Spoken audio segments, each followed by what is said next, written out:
गुरवे गौरचन्द्राय श्रीराधिकाय तदालये कृष्णाय कृष्णभक्ताय तद्भक्ताय नमो नमः। नमो विष्णुपादाय कृष्णपृष्ठाय भूतले श्रीमते भक्तिवैभवपुरी गोस्वामिति नामिने गौरवाणी प्रचाराय दृढसङ्कल्पमूर्तये कृष्णशक्तिस्वरूपाय श्रीभक्तिप्रदायिने नमः। नमो विष्णुपादाय कृष्णपृष्ठाय भूतले श्रीमते भक्तिसिद्धान्तसरस्वतीति नामिने जय रूप सनातन भट्ट रघुनाथ श्रीजीव गोपाल भट्ट दास रघुनाथ श्री चैतन्य मनभीष्टं स्थापितं येन भूतले स्वयं रूपं कदा मह्यं ददाति स्वपदान्तिकम्। नमो ब्रह्मण्य देवाय गो ब्रह्मण्य हिताय च जगदीताय कृष्णाय श्री गोविंदाय नमो। वंशाकल्पतरुभ्यश्च कृपा सिन्धुभ्यैव च पतितानां पावनेभ्यो वैष्णवेभ्यो नमो नमः। राधा पद्मनना पद्म पद्मभव सुपूजिता पद्मे विवेचिता राधा राधैवाराध्यते मया। वन्दे नवघनश्यामं पीतकौशेयवाससं सानन्दं सुन्दरं शुद्धं श्रीकृष्णप्रकृते परम् अंगं श्यामलिमच्छतवीरमितकृतेन्दुवरं जाड्यं जागृरोचिषं विद्धतं पटं वरस्य श्रिया। बृन्दारण्यविलासिनं हृदि लसद्दामाभिरामदरं राधास्कन्दनिवेशितजलभुजं ध्यायेमदामद। तमादिदेवं करुणनिधानं तमालवन्नं श्रीतवतारम् अपार संसार समुद्र सेतं भजामहे भागवत स्वरूपम्। यं प्रव्रजन्तमनुपेतमपेतकृत्यं दैपायन विरह कातर आजुहाव पुत्रेति तन्मयतया तरवविनेदुतं सर्वभूतहृदयं मुनिमानतस्मि। वृन्दाय तुलसीदेवै प्रियाय केशवस्य च कृष्णभक्तिप्रदे देवी सत्यवते नमो नमो। नारायणं नमस्कृत्य नरं चैव नरोत्तमं देवीं सरस्वती व्यासं ततो जयमुदीरयेत्। जय श्री कृष्ण चैतन्य प्रभु नित्यानंद श्री अद्वैत गदाधर श्रीवासादि गौर भक्तवृंद। हरे कृष्ण कृष्ण कृष्ण हरे हरे हरे राम राम राम हरे हरे हरे कृष्ण कृष्ण कृष्ण हरे हरे हरे राम राम राम हरे हरे।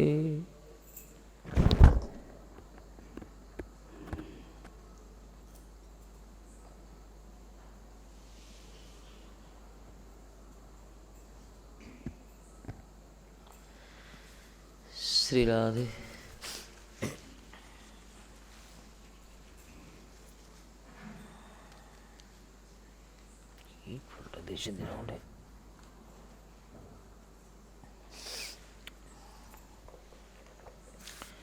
कल कौन पढ़ुले?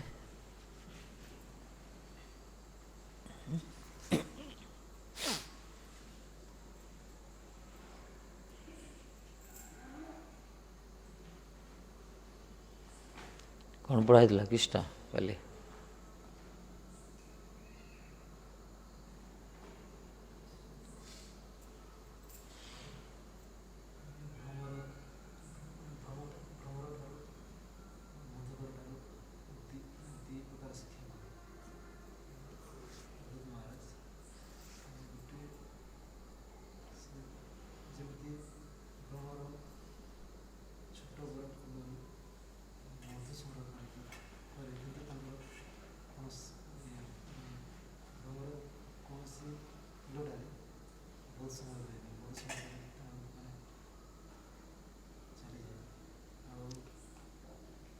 ସେଇଭଳିଆ ମୁନିମାନେ ମଧ୍ୟ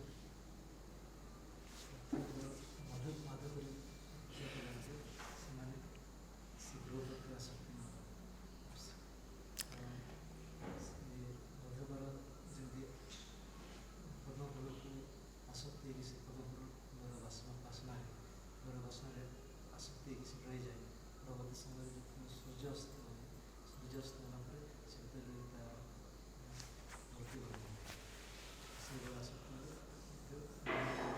ପତନ ହେଇଯାଏ। ଭକ୍ତମାନେ କୌଣସି ବନ୍ଧନରେ ପଡ଼ନ୍ତିନି। ଛୋଟ ହେଉ କି ବଡ଼ ହେଉ ସବୁଥିରୁ ସାର ସଂଗ୍ରହ କରନ୍ତି ସେମାନେ। ଯେମିତି ମଧୁକର ପ୍ରତି ପୁଷ୍ପରୁ ମଧୁ ସଂଗ୍ରହ କରେ, ଏହିପରି ମହାତ୍ମା ମାନେ ମଧ୍ୟ ସବୁଠୁ ସାର କଥା ଗ୍ରହଣ କରିବେ, ଆସକ୍ତି ହେବେନି।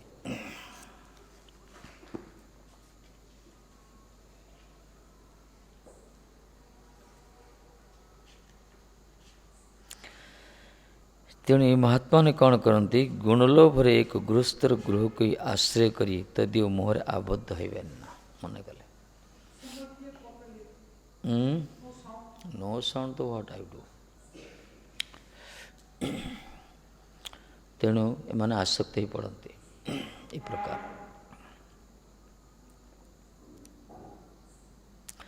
ମଧୁକର ଶିକ୍ଷା କରିବା କଥା କୁହାଯାଉଛି। ଦୁଇଟା ଶିକ୍ଷା ଦେଲେ, ଦୁଇଟା ଶ୍ଲୋକ ଦ୍ୱାରା।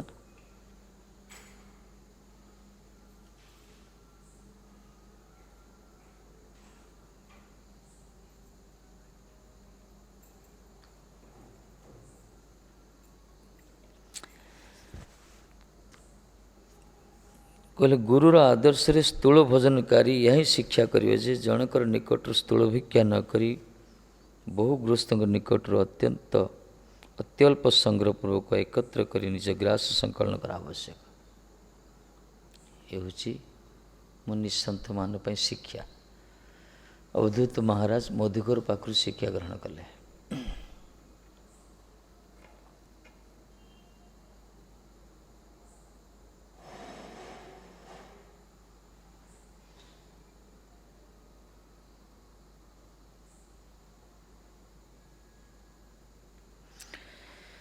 ସେଥିପାଇଁ ନିଷ୍କର୍ଷ କହିଲେ ତାର ଜଗତର ଉପକାର ପ୍ରତି କାର୍ଯ୍ୟ କରିବାକୁ ଯେ ବହୁ ସଂଗ୍ରହ ବ୍ୟକ୍ତିଗତ ଜୀବନରେ କୃଷ୍ଣ ଭଜନର ଅନ୍ତରାୟ କୁହାଗଲା। ବହୁ ସଂଗ୍ରହ ଯଦି କରିବ ତାହେଲେ କୃଷ୍ଣ ଭଜନର ଅନ୍ତରାୟ ସିଏ।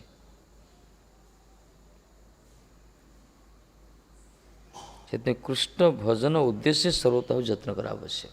ଏ ହେଉଛି ସାଧକମାନଙ୍କ ପାଇଁ। ଯାହା ବି କରାଯିବ କୃଷ୍ଣ ଭଜନର ଯେମିତି ଉନ୍ନତି ହେବ ସେ ହିଁ ଦରକାର। ଏଥିପାଇଁ କହିଲେ ଭଜନର ବାଧକ ଯତ ଶୁଭ ଅଶୁଭ କର୍ମ ଏସବୁ ଜାଣି ଅଜ୍ଞାନ ତମର ଧର୍ମ। ହରିଭଜନ ବାଧକ ଯଦି ଶୁଭ ହେଉ କି ଅଶୁଭ ହେଉ, ଯଦି କର୍ମ ଯଦି ବାଧା ହେଇଗଲା ତାହେଲେ ଅଜ୍ଞାନ ଧର୍ମ ସିଏ। ସେଥିପାଇଁ ଭଜନର ଅନୁକୂଳ କାର୍ଯ୍ୟରେ ଶିଖ। ଭଜନଟା ଗୁରୁତ୍ୱ ରଖିବା ଦରକାର। ବାକି ସବୁ କିଛି ଏଇଟା ହେଇଯାଇଥିଲା। ଦ୍ୱିତୀୟ ଶ୍ଲୋକ ବି ହେଇଥିଲେ। ମଧୁକର ହେଉଛି ସାରଗ୍ରାହୀ ଆଉ ଗଧ ହେଉଛି ଭାରବାହୀ।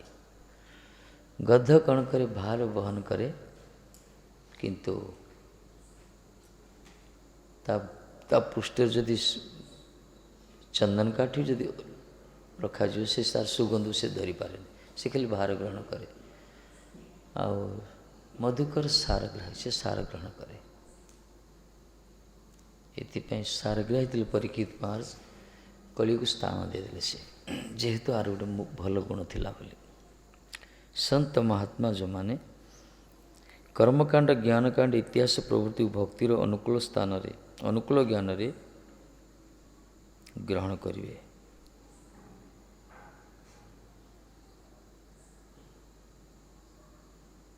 ତାର ସାରଟା ଗ୍ରହଣ କରିବେ, ଯେଉଁଠି ଭଜନର ଅନୁକୂଳ ଅଛି ସେଇଟା ଗ୍ରହଣ କରିବେ।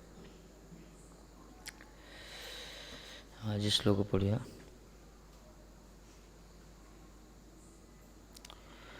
ସାୟଂସ୍ତନଂ ସ୍ୱସ୍ତନଂ ବା ନ ସଂଗୃହୀତ ତିକ୍ଷିତଂ ବିକ୍ଷିତଂ पाणिपत्रोदराम् अत्र मखिके वनसंग्रही पाणिपत्र उदरम् अत्र मखिकेन न संग्रही।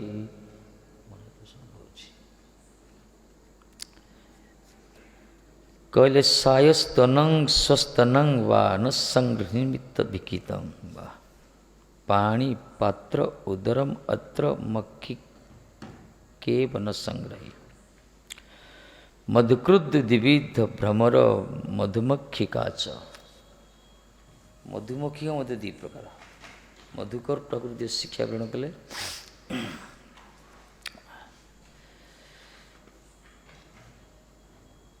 मधुकृत द्विविध गोटे भ्रमर आ गोटे मधुमक्षिका भ्रमर ही मधु संग्रह करे मधुमक्षिका ही मधु संग्रह करे। तत्र प्रथम इच्छितम उक्तम इदानीं द्वितीयाच्छितम आह प्रथम तो शिक्षा ग्रहण कले मधुकर पाखु बर्तमान द्वितीय मधुमक्षिका पाखु माने महुमाछी पाखु शिक्षा ग्रहण करी। सायस्तनं स्वस्तनं वा माने सायम ईदं भोक्ष्य स्व ईदं भोक्ष्य इति कृत्वा वा सायं माने संध्या समय संध्या समय रे जे भोजन करिवो बुझिल सायम ईदं भोक्यं स्व स्व माने काली स्व ईदं भोक्यं इति कृत्वा वा ए प्रकार मान करंती विकितम अन्नादि न संमित न रखेत जो माने संचय करते नहीं न संगृहीत परंतु पाणी पात्र दराम अत्र पाणी पात्र स्तन मात्र ग्राही पाणी पात्रस्तम मात्र ग्राही करे बा पात्र जे ग्रहण करुथबो करपात्री महाराज भाया करपात्री महाराज थे भिक्षा करते खाली हाथ रे खाइबे प्लेट नथला जीवन सारा बड़े उच्च कोटर महात्मा किंबा उदरम एवं अत्रंग पात्रंग जस्य स एक भिक्षायम उदर पात्र ग्राही भवे मक्षिका इव संग्रही न भवे न करिया मक्षिका जो प्रकार संग्रह कर रखुचे संत मुनि महात्मा से मना कराई जी दरकार से पास संचय नहीं संचय मनोवृत्ति ठीक नहीं अत्याहार दोष लगी रूप से पद कहले ना अत्याहार प्रयास से प्रजल्प नियमाग्र जनसंघर्ष लल्यंच सर्वभक्ति विनश्यति आवश्यक अधिक संचय ठीक नुहे। मुनि पुरुष यह सायंकाले भोजन करिवो बा यह आगामी दिन भोजन करिवो संध्यारे भोजन करिवे काली की भोजन करिवे एपर संकल्प करी भिक्षालब्ध अन्नादि संचित रखिवे नहीं। संत मान ये व्यवस्था जो माने भजन परंतु हस्ते जे परिमाण अन्न ग्रहण करा जाए अथवा उदर जे पर्यंत ग्रहण करा जाए एक बार से परिमाण भिक्षा ग्रहण करिवे मधुमक्षी करने संचयशील होइबे ना हस्तरे ग्रहण करी जी मिलला नले उदर पेट जी धरला से खाईदब बास थे आ दरकार महात्मा अच्छा थे बसिले पंगतर बस पड़े पूरा खाला आउ दरकार नहीं बास बजले बसले भजन कले परदिन आउे देखिए चिंता करें अच्छा जो मैंने विवेकानंदी महाराज जो मैंने विवेकानंदी अच्छा जो मैंने सी प्रकार महात्मा तो ये सर्वसमस्त कहुए जो मैंने भजन भजन अनुरागी जो मैंने स्वयं निजर चिंता ही करें भक्ति ठाकुर कौन कहले निजर पोषण कबुना भाव्य रहिब भावेर भरे निजर पोषण में केवे चिंता करनी से भाव रही सी तो करुँच ना सबकि से ही कर दाता एका राम कहगला गोटे जीव जन्म हो माने तार खाद्य व्यवस्था से कर जन्म जन हो माने ତା ପାଇଁ ବ୍ୟବସ୍ଥା କରାହେଇଛି। ଭକ୍ତମାନଙ୍କର ଚରିତ୍ର ଅଛି। ଗୋଟେ ମହାତ୍ମା ଭଜନର ଅନୁରାଗ ଥିଲା ତାଙ୍କର, କିନ୍ତୁ ଘର ଛାଡ଼ି ପାରୁନାହାନ୍ତି। ଇଚ୍ଛା ଥିଲା ଘର ଗୋଟେ, କିନ୍ତୁ ଦୈବାତ କ'ଣ ହେଲା, ତାଙ୍କର ଗୋଟେ ସନ୍ତାନ ଜନ୍ମ ହେଇଗଲା। ସନ୍ତାନ ପରିପୋଷଣ କରିବେ କହିଲେ, ମୁଁ ଯଦି ଯିବି ଏମାନଙ୍କୁ କିଏ ପାଳନ କରିବ, ଆକୁ ରକ୍ଷା କରିବ କିଏ? ବିଭିନ୍ନ ପ୍ରକାର ମନ ଭିତରେ ସଂକଳ୍ପ ବିକଳ୍ପ ଆସୁଛି ତାଙ୍କର। ହଠାତ୍ ସେ ବସି ଚିନ୍ତା କରୁଛନ୍ତି। ଏହି ସମୟରେ ଦେଖାଗଲା ଗୋଟେ ଛୋଟିଆ କୀଟ, ଗୋଟେ ମାନେ ଅସରପା କୁହାଗଲା। ସେ ଗୋଟେ ତାର ଛୁଆକୁ ଜନ୍ମ କରିଦେଇକି ମରିଗଲା। ସେ ଜନ୍ମ କରିଦେଇଛି, ମରିଗଲା। ସେ ମାଆଟା ମରିଗଲା। ବର୍ତ୍ତମାନ ଛୋଟିଆ ଅସରପାଟା କ'ଣ ଖାଇବ ଚିନ୍ତା କରୁଛନ୍ତି ବସିକି। ମହାତ୍ମାଙ୍କ ଚିନ୍ତନ ସବୁ ଅଦ୍ଭୁତ ଚିନ୍ତନ। ଏହି ସମୟରେ ଦେଖିଲେ, ଏତେ ମାଆ ବିନା ତ ବଞ୍ଚିପାରିବନି, ମରିଯିବ ତ ଇଏ, ଆଗକୁ ତ ଆମେ ବି ଖାଦ୍ୟ ଦେଇପାରିବାନି, ମଣିଷ କ'ଣ ଇଏ କ'ଣ ଖାଇବ ଇଏ। ଏହି ସମୟରେ ଦେଖିଲେ ଠିକ୍ ଚାଳ ଛପର ଘର, ଠିକ୍ ଚାଳରୁ ଗୋଟେ ଛୋଟିଆ କୀଟ ଗୋଟେ ପଡ଼ିଲା। ଏଇ ଯେ ନବଜାତ ସନ୍ତାନର ପାଟି ପାଖରେ ପଡ଼ିଲା, ସେଟା ସେ ଖାଇଲା। এইଠୁ ବୁଝିଲେ ମହାତ୍ମା, ଜନ୍ମ ଜଣେ ଦେଇଛନ୍ତି ମାନେ ଖାଦ୍ୟର ବ୍ୟବସ୍ଥା କରୁଛନ୍ତି। ମୁଁ ବେକାରରେ ଭାବୁଛି ମୁଁ ହିଁ ସବୁ କରୁଛି। ସେଇ ମୁହୂର୍ତ୍ତରେ ସେ ଘର ଛାଡ଼ିକି ଗଲେ। କହିବା ଅର୍ଥ ହେଲା, ଭଗବାନ ଯାହାକୁ ଜନ୍ମ ଦେଇଛନ୍ତି ତା ପାଇଁ ବ୍ୟବସ୍ଥା ଅଛି। ସେ ବିଶ୍ୱମ୍ବର ପରା, ସେ କରୁଛନ୍ତି, ସବୁକିଛି ପାଳନ କରୁଛନ୍ତି। ଜଗତ ପାଲକ ତୁମେ କୁହାଗଲା ପରା। ସେ ଭରସା ରଖିବା ଦରକାର। ସେଥିପାଇଁ ସନ୍ଥ ଯେଉଁମାନେ ଭକ୍ତ, ସେମାନେ ନିଜର ଭବିଷ୍ୟତ ପାଇଁ ଚିନ୍ତା କରନ୍ତିନି। ସବୁ ଭଗବାନ ଉପରେ ସମ୍ପୂର୍ଣ୍ଣ ନିର୍ଭର। ଯେଉଁମାନେ ଭବିଷ୍ୟତ ପାଇଁ ଚିନ୍ତା କରି କିଛି ପ୍ରୋଜେକ୍ଟ କରୁଛନ୍ତି, ବ୍ୟବସ୍ଥା କରୁଛନ୍ତି, ସେମାନେ ସେଥିରେ ବନ୍ଧନରେ ପଡ଼ୁଛନ୍ତି। ବନ୍ଧନ ସେଇଟା କୁହାଗଲା। ସବୁବେଳେ ନିଷ୍କିଞ୍ଚନ ଭାବରେ ରହୁଥିବ। ଭଲେ ପାଖରେ ସବୁକିଛି ଥାଉ, ନିଷ୍କିଞ୍ଚନ ଅନାସକ୍ତ ଭାବରେ ରହୁଥିବ। ସବୁ ଭଗବାନଙ୍କର ବାସ।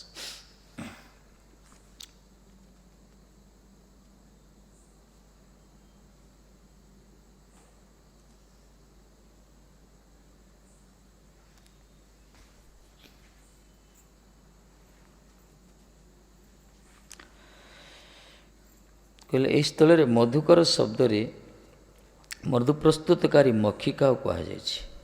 ଯେଉଁ ମହୁ ସଂଗ୍ରହ କରୁଛନ୍ତି ମହୁମାଛିମାନେ, ତାହାର ନିକଟରୁ ଶିକ୍ଷାର ବିଷୟ କହୁଛନ୍ତି। ସାଧୁ ବ୍ୟକ୍ତି ଏହା ସନ୍ଧ୍ୟାରେ ଖାଇବ, ଆକୁ ପରଦିନ ଖାଇବ। ଭିକ୍ଷାର ଅନ୍ନାଦି ଏହି ରୂପ ସଞ୍ଚୟ କରିବେ ନାହିଁ। ସାଧୁ କେବେ ସଞ୍ଚୟ କରେନି।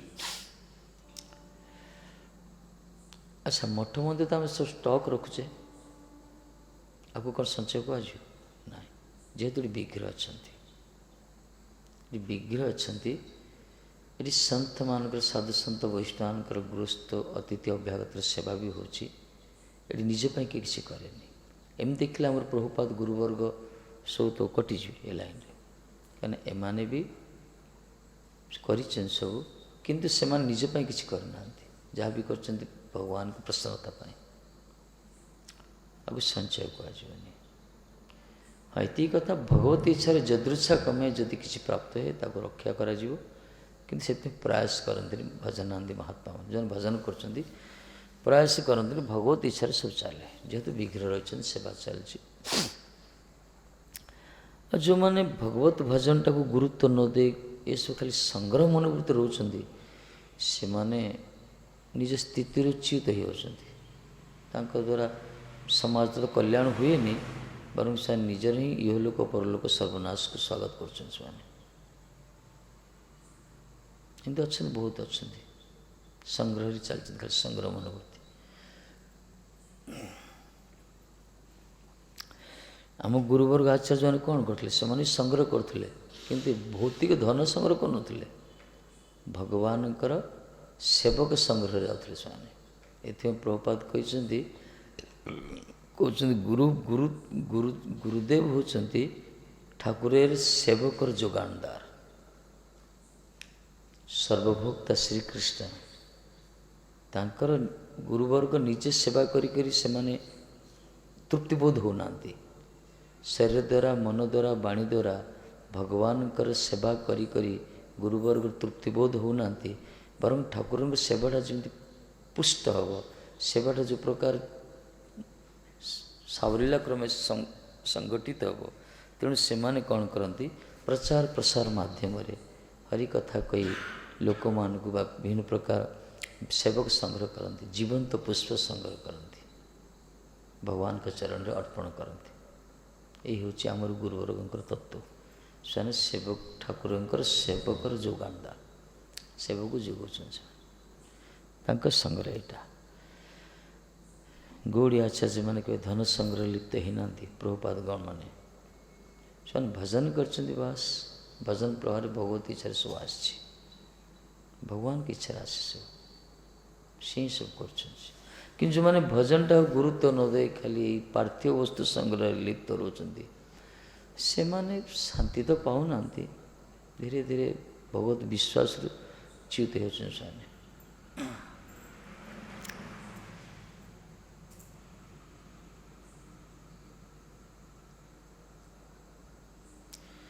ପୂଜ୍ୟପାଦ କୁଞ୍ଜଦା ଥିଲେ ଚୈତନ୍ୟ ମଠର ଆଚାର୍ଯ୍ୟ, ଭକ୍ତିବିଳାସ ତୀର୍ଥ ଗୋସ୍ୱାମୀ ମହାରାଜ, କୁଞ୍ଜ ବିହାରୀ ନାଁ ଥିଲା ତାଙ୍କର। ପ୍ରଭୁପାଦଙ୍କ ପରେ ସେ ଆଚାର୍ଯ୍ୟ ହେଲେ। ଭଜନ କରୁଛନ୍ତି ସେ ମହାତ୍ମା ଭଜନାନନ୍ଦ ମହାତ୍ମା।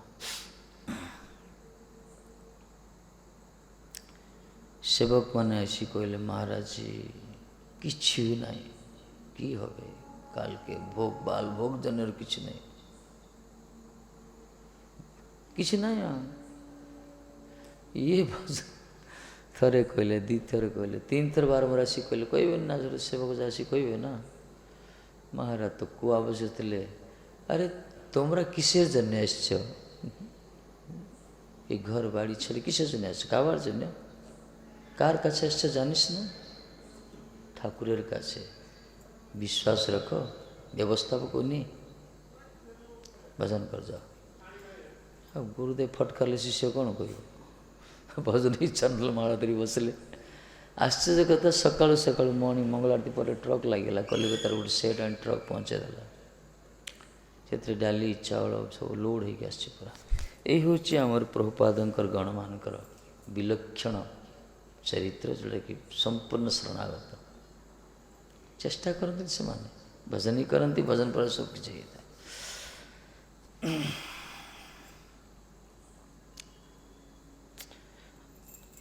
ବିଚାର କରିବା କଥା, ଯେଉଁମାନେ ଠାକୁରଙ୍କୁ ଭଜନ କରୁନାହାନ୍ତି, ହାତୀଟା କ'ଣ ଭଜନ କରୁଛି କି? ଜଙ୍ଗଲ ଭିତରେ ଟନ୍ଟି ଗୋଟେ କୁଇଣ୍ଟାଲ ଖାଦ୍ୟ ଖାଉଛି, ଟନ୍ ଟନ୍ ଖାଦ୍ୟ ଖାଉଛି, ସେ ତ କେଉଁ ହରିନାମ କରୁନି ନା ହରିକଥା ଶୁଣୁଛି। ତାକୁ ବି ଭଗବାନ ଦେଉଛନ୍ତି ନା। ଦେଖିଛ କେଉଁ ହାତୀ ଆଜି ପର୍ଯ୍ୟନ୍ତ ଆତ୍ମହତ୍ୟା କରୁଛି ନ ଖାଇକିରି? ରେକର୍ଡ଼ ନାହିଁ। ତାକୁ ବ୍ୟବସ୍ଥା କରୁଛନ୍ତି। ଗୋଟେ ଗଜ ମୂର୍ଖ ଯିଏ, ଯା ଗଜରା, ଭଗବାନ ତାକୁ ବ୍ୟବସ୍ଥା କରୁଛନ୍ତି। ଆଉ ଯେଉଁମାନେ ଘର ଦ୍ୱାର ଛାଡ଼ି ଆସି ଭଗବାନ ପାଖରେ ପଡ଼ିକି ଅଛନ୍ତି, ସେବା କରୁଛନ୍ତି, ଭଜନ କରୁଛନ୍ତି, ଭଗବାନ କ'ଣ ତାଙ୍କୁ ଦେବେନି?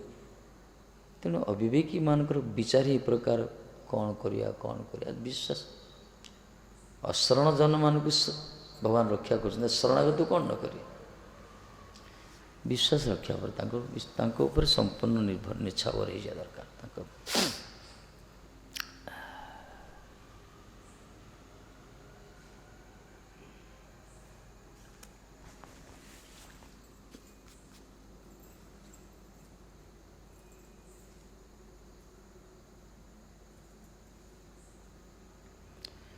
ତେଣୁ ସାଧୁଭକ୍ତି ୟା ସନ୍ଧ୍ୟାରେ ଖାଇବ, ପରଦିନରେ ଖାଇବ, ଭିକ୍ଷା ଅନ୍ନ ଦେଇ ରୂପ ସଞ୍ଚୟ କରିବେନି। ଆରେ ଏହା ପୂର୍ବ ମାସରେ, ଏହା ପୂର୍ବ ପୂର୍ଣ୍ଣିମାର ଏଇ ରୂପ ସଂଗ୍ରହର ତ କଥା ହିଁ ନାହିଁ। ସେ କାଲି ପାଇଁ ଚିନ୍ତା କରୁନି, ଆଉ ଏ ମାସର ଷ୍ଟକ୍ ରଖିବ ନା କ'ଣ, ତାର ବ୍ୟବସ୍ଥା ସେ ପ୍ରକାର କରେନି। ସେ ଯାହା ଅଛି ତାହା ସାରିଦିଏ, ଭଗବାନ ଉପରେ ନିର୍ଭର କରେ। ସେ ସ୍ଥିତି ଅଲଗା ହେ, ସମ୍ପୂର୍ଣ୍ଣ ନିର୍ଭର କରିବ ଠାକୁରଜୀଙ୍କ ଉପରେ।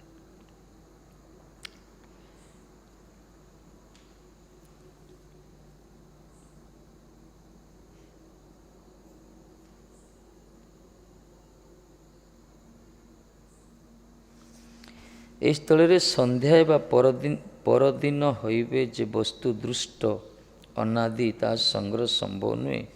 ଅତଏବ ସନ୍ଧ୍ୟା ବା ଆଗାମୀ କଲ୍ୟର ନିମନ୍ତ୍ରଣ ଗ୍ରହଣ କରିବେ ନା, ଏହା କେହ ବୋଲିଆ থাকে। ଆଗାମୀ କାଲିର ନିମନ୍ତ୍ରଣ ଗ୍ରହଣ କରିବନି। ଆସିଲା ସାଙ୍ଗେ ସାଙ୍ଗେ ଡାକିଲେ ଗଲ, ଏମିତି ତ ସବୁ ଉତ୍ସବ ବନ୍ଦ ହେଇଯିବ। महाराज जी कल के हमारे उत्सव आस्ते हुए अपना हाँ जीवा।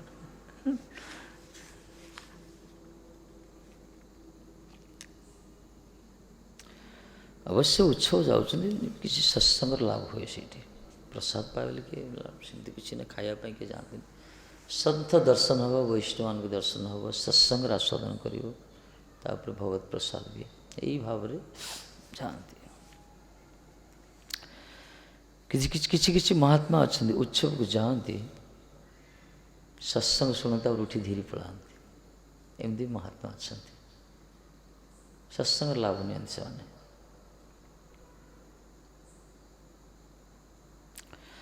कहला कौन सी पात्र द्वारा गृह गृह भिक्षा कर गोटे पात्रटी धर घर घर भिक्षा कर जी पात्र गोटे पात्र गोटे हंडा गोटे धरल हेनी गोटे छोटिया पात्र दरकार आजिकल बड़ हंडा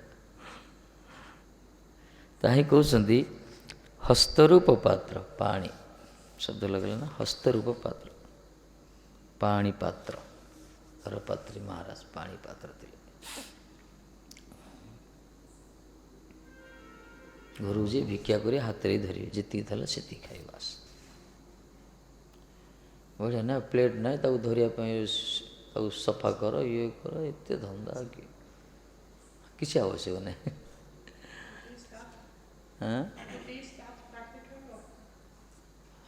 हाँ when I leave this platform then I can start. That is another platform.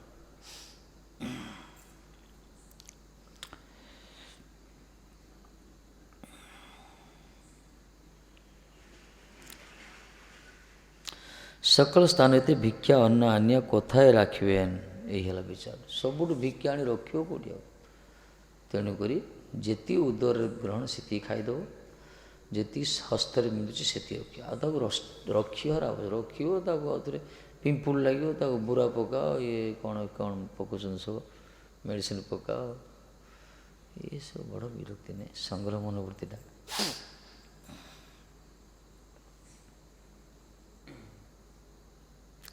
बर्तमान मठ मंदिर वैभव बढ़ला है पूर्व नथिला सब गुरुवर प्रभुपाद समय सब किसी नथिला प्रत्येक दिन भिक्षावर्ती थिला तांकर भगवत इच्छा एबे हमर सब भजनटा माने बेसी हो गला तो भजन प्रभाव रे सब बढ़ुछ सब ये सब अपराधमूलक भजन फल आ किसी ना अवश्य महापुरुष इच्छा हुए से अलग कथा तांकर इच्छा हूँ भगवत इच्छा कि जो निजे चेष्टा कर किसी अपराधमूलक भजन से शरणागत कि जो रोचे संकल्प कर भगवान संकल्प पूर्ण कर अलग ये किसी महाराज कहते आज वृंदावन रे वैभव कहीं बढ़ला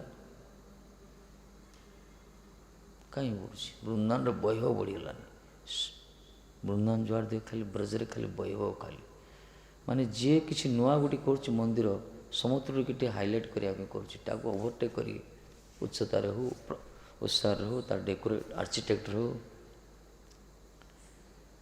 महात्मा कहते सब साधु मान सब भजन कर तो भजन कले काले से महाराज भीतर प्रवेश करेंगे भज प्राप्ति भगवत राज्य रे लक्ष्मी बेलवन बस लक्ष्मी माँ सी सही पाना कहले मुझे पर्यटन तपस्या कर मत एंट्री ना तुम्हें सब काली से आसी कौन टे माला गोड़ पशिश से प्रवेश कर से भितर ये से रही टेका पथर टी फोपाड़ गोटे टेकाड़ी फोपाड़े ये आसी वृंदावन गोटे मंदिर तैयारी हो बेलवन थी लक्ष्मी ठाकुराणी सब फोपाड़ सब तेणु सब वैभव बढ़ी वृंदावन ये हूँ तार कारण आ समस्त चित्तवृत्ति प्राय सेमती हुए किंतु किसी महात्मा अच्छा जो मैंने रसिक भाव से डुबिकी रोचे सब भितर थी कौन आसक्ति लुना बहुत महात्मा अच्छा जो मैंने कि सर्वसम्मुख प्रकाशित होना एमती बहुत विरल महात्मा रही से बुझे क्रिया मुद्रा बुझीपर आम साधारण साधक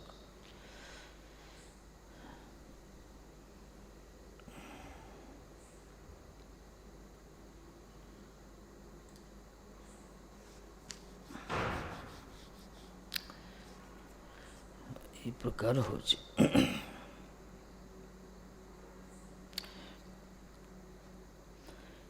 କହିଲେ ଉଦର ହିଁ ଏକମାତ୍ର ଭିକ୍ଷା ରାଖିବାର ଭାଣ୍ଡ, ଯାହାର ତିନି ସାଧୁ ସେ ହିଁ ପାତ୍ର କୁହାଗଲା। ଉଦରଟା ହିଁ ଭିକ୍ଷା ରଖିବାର ଥାଳି, ଯେତିକି ଆବଶ୍ୟକ ସେତିକି ଖାଇଦେବ ବାସ୍। ସେଇଭଳି ଅଜଗର ବୃତ୍ତି। ଅଜଗର ବୃତ୍ତି ପ୍ରଥମେ କହିଲେ ଅଜଗର ପ୍ରୟାସ କରେନି, ବା ଯେତି ସେ ତାକୁ ଯାହା ମିଳିଲା, ଅଳ୍ପ ମିଳୁ କି ବହୁତ ମିଳୁ, କି ମଧୁର ହେଉ କି କଷାୟ ହେଉ ପିତା ହେଉ, ସେ ଖାଦ୍ୟରେ ତାର ବିଚାର ନାହିଁ। ତାର ଉଦର ଭରଣ କରି ଯେତିକି ମିଳେ ସେ ସନ୍ତୁଷ୍ଟ ହେଇଯାଏ। ମୁନି ମଧ୍ୟ ସେମିତି ହେବା ଦରକାର, ସାଧୁମାନେ।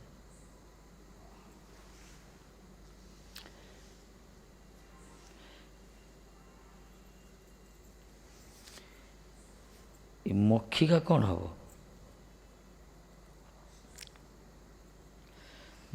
ମହୁମାଛି ସଂଗ୍ରହ କରିଥିବ, ତୁମେ ଖାଇଥାନ୍ତ ହେଲେ ସେଟା ଏଡ଼େ ମୂର୍ଖ। ସଂଗ୍ରହ କରି କରି ଶେଷରେ ଟିକେ ମହୁ ଚାଟି ପାରିବେନି, କିଏ ଗୋଟେ ଆସି ଲୋକ ଗୋଟେ ଦୁଷ୍ଟ ଲୋକ ଗୋଟେ ଆସି ଅଗ୍ନି ସଂଯୋଗ ନେଇଯାଏ, ଏମିତି ନା। ପୁଣି ସଂଗ୍ରହ ମନୋବୃତ୍ତିର ପରିଣାମ ହେଉଛି ଏଇଆ। ଜଗତର ଲୋକମାନେ ହରିଭଜନ କରୁନାହାନ୍ତି, ଖାଲି ସଂଗ୍ରହ କରୁଛନ୍ତି, ନିଜେ ତ ଭୋଗ କରିପାରୁନାହାନ୍ତି। କିଏ ଗୋଟେ କୁଳାଙ୍ଗାର ଜନ୍ମ ହେଉଛି, ନଷ୍ଟ କରୁଛି।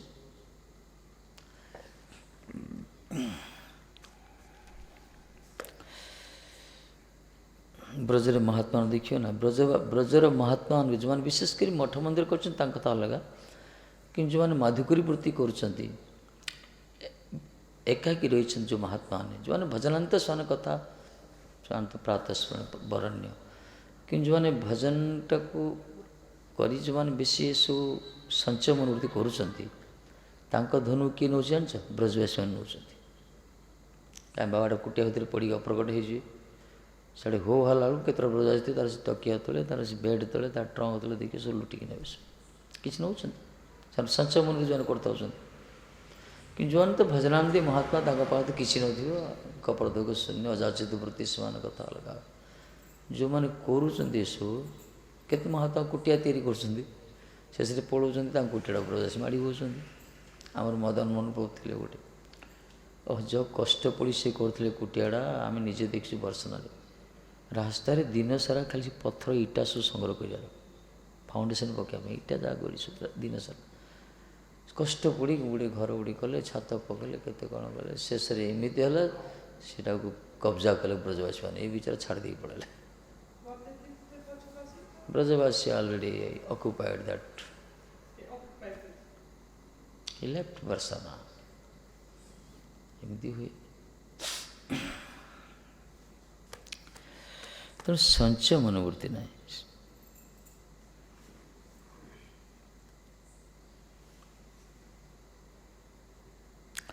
ମକ୍ଷିକାଗଣ ଯେପରି ଅତିଶୟ ଆସକ୍ତିର ସହିତ ମଧୁ ସଂଗ୍ରହ କରି କରି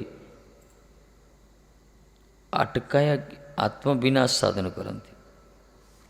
ଆତ୍ମବିନାଶ ନା, ମଧୁ ସଂଗ୍ରହ କରି ରଖି ରଖି ଶେଷରେ ନିଆଁରେ ପୋଡ଼ିକି ମରେ। କିଏ ଗୋଟେ ଆସିବ ଦୁଷ୍ଟ ଲୋକ ଗୋଟେ ଅଗ୍ନି ସଂଯୋଗ କରି ସେମିତି ଜଳିକି ମରିଛି। ନା ମହୁ ଖାଇପାରିଲେ, ନା ଜୀବନଟା ରକ୍ଷା କରିପାରିଲେ। ସତ କଥା।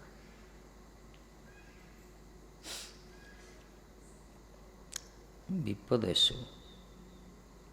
ତଦ୍ରୁ ଭିକ୍ଷୁ ନିଜ ବ୍ୟକ୍ତିଗତ ପ୍ରୟୋଜନର ଅତିରିକ୍ତ ଭିକ୍ଷା ସଂଗ୍ରହ କରି ଆତ୍ମବିନାଶ କରିବେ ନା। ଯେଉଁମାନେ ଭିକ୍ଷୁ ବୃତ୍ତିକୁ ଆଶ୍ରୟ କରିଛନ୍ତି, ସେମାନେ ଯେତିକି ଆବଶ୍ୟକ ସେତିକି କରି ନିଜ ଶରୀର ନିର୍ବାହ କରିବା ପାଇଁ, ତାଠୁ ଅଧିକ ସଂଗ୍ରହ ଠିକ୍ ନୁହେଁ। କଲେ ବିପଦ ସେଇଠି। କାହିଁକିନା ଧନର ଗୋଟେ ସାଇଡ଼୍ ଇଫେକ୍ଟ ଅଛି। ଅର୍ଥ ଯଦି ପରମାର୍ଥରେ ବ୍ୟୟିତ ନହେଲେ ସେ ଅନର୍ଥକୁ ସୃଷ୍ଟି କରିବ। ଆଶ୍ରମବାସୀ ମାନେ ଅର୍ଥକୁ ପରମାର୍ଥରେ ଖର୍ଚ୍ଚ କରନ୍ତି, କିନ୍ତୁ ଯେଉଁମାନେ ଏକା ଏକା ରହିକି ଭଜନ କରୁଛନ୍ତି, ବିଚରଣ କରୁଛନ୍ତି, ମାଧୁକରୀ ବୃତ୍ତି ଆଦି ବା ବିଭିନ୍ନ ପ୍ରକାର କରୁ, ସେମାନେ ଯେଉଁ ସଂଗ୍ରହ କରୁଛନ୍ତି ନିଜ ପାଇଁ ଯଦି ହେଇଯାଉଛି, ସେଇଟା ଅସୁବିଧା ସେଇଠି। ହଁ, କିଛି ପଙ୍ଗତ କରୁଛ, କିଛି ବୈଷ୍ଣବ ସତ୍ସଙ୍ଗ ହେଉଛି, ସାଧୁସେବା ହେଉଛି, ସେଇଟା ଅଲଗା କଥା।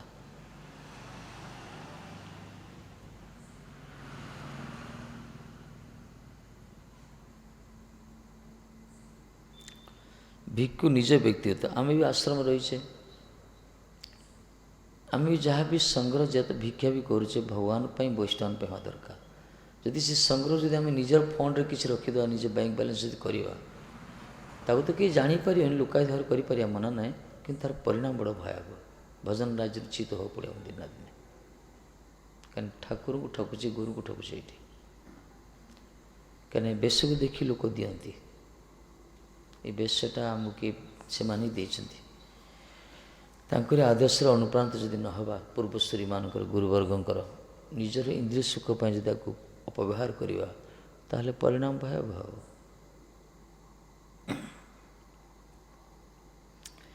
ଏତେ ନିଜ ପାଇଁ ହେବନି, ନିଜ ଚେଷ୍ଟା ବଲ ପ୍ରତି ଭରସା ଛାଡ଼ିଆ, ତୁମର ଇଚ୍ଛା ଅଛି ନିର୍ଭର କରିବା। ଠାକୁରଙ୍କ ଇଚ୍ଛାରେ ପଡ଼ି ରହିବା ଦରକାର।